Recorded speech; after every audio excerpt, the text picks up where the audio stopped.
Hi, I am Dr. Sudhir Reddy, orthopedic surgeon.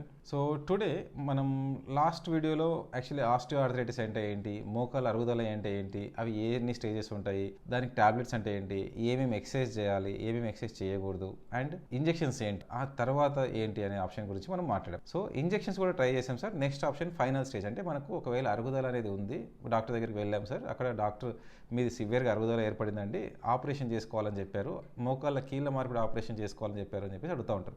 అసలు కీళ్ళ మార్పిడి ఆపరేషన్ అంటే ఏంటి అనే దాని గురించి ఒక బ్రీఫ్ ఎక్స్ప్లెనేషన్ ఇస్తాను మీకు ఈరోజు. ఇంతకుముందు మన వీడియోస్లలో అరుగుదల అంటే ఏంటి అనే దాని గురించి మీకు ఆల్రెడీ ఎక్స్ప్లెయిన్ చేశాను. మోకాల్లో ఆ బోన్కి ఈ బోన్కి మధ్యలో ఉన్న కార్టిలేజ్ అనేది కంప్లీట్గా డ్యామేజ్ అవుతుంది అన్నప్పుడు ఏమవుతుంది, పైన బోన్కి కింద బోన్కి మధ్యలో టచ్ అవుతుంది, కార్టిలేజ్ అంతా ఎరోడ్ అయిపోయి ఆ బోన్ ఈ బోన్ టచ్ అవుతున్నందువల్ల మనకు పెయిన్ అనేది వస్తూ ఉంది. సో ఇప్పుడు మనం ఏం చేస్తున్నాము అంటే, ఇప్పుడు ఇది పైన ఎముక, ఇది కింద ఎముక, టిబియా అంటాం, ఇది కైన ఫిబులా అంటాం. ఇందులో ఏం చేస్తామంటే ఈ పైకి ఒకటి అంటే బోన్ ఇలా కట్ చేసేసి ఈ పైకి ఒక ఇంప్లాంట్ లాగా పెట్టేస్తాం, కిందికి ఒక ఇంప్లాంట్ లాగా పెట్టేస్తాం. మోకాలు ఇటు ఇటు మూవ్ చేసినా కూడా మనకు ఆ బోన్ ఈ బోన్ టచ్ కాదు.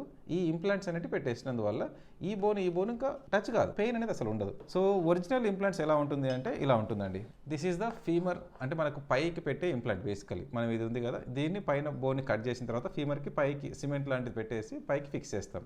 అలానే మనకు కింద టిబియాకు, ఇందులో ఇది చూస్తే ఇది టిబియా అంటాం. బేసికలీ మనకు టిబియా బోన్ లోపలికి ఇది పెట్టేసి ఫిక్స్ చేస్తాం.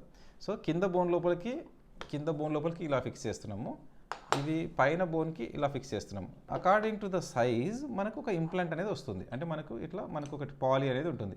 సో మనకి పైన బోన్కి ఇది ఫిక్స్ చేస్తాం, ఇది కింద ఈ బోన్కి మధ్యలో ఇలా మూమెంట్ అనేది ఉంటుంది. ఇప్పుడు చూపిస్తున్నా కదా, ఈ బోన్కి మధ్యలో మూమెంట్ అవుతుంది, అంటే మోకాల్ని ఇట్లా ఇటు ఇటు మడుస్తున్నాము, ఈ బోన్ టచ్ కావట్లేదు, పెయిన్ అనేది కంప్లీట్గా తగ్గిపోతుంది. అండ్ వన్ మోర్ థింగ్ ఏంటి అంటే, స్టేజ్ 4కి వచ్చేసరికి కాలు చక్కగా ఉండాల్సిన కాలు అందరికీ ఇలా వంకర అవుతుంది.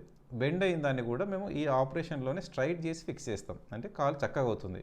ప్లస్ ఈ వంకర ఉన్నందువల్ల బ్యాలెన్సింగ్ ఫోర్సెస్ అనేటివి చక్కగా పడవు బేసికలీ. అందువల్ల వంకర అయిపోవడం వల్ల నడవడానికి దానికి వాళ్ళు కొంచెం ఇట్లా ఇటు ఇటు ఊగుతూ నడుస్తూ ఉంటారు. వన్స్ ఇది కాలు స్ట్రైట్ అయితే ఆ నడక చేంజ్ అవుతుంది. ఇది సర్జరీ పార్ట్. సర్జరీ ఒక almost normally it is a time will be around 1 hour అండి.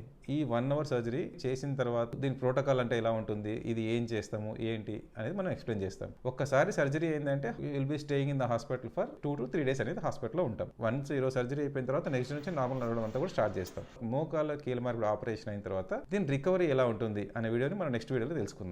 Okay, thank you.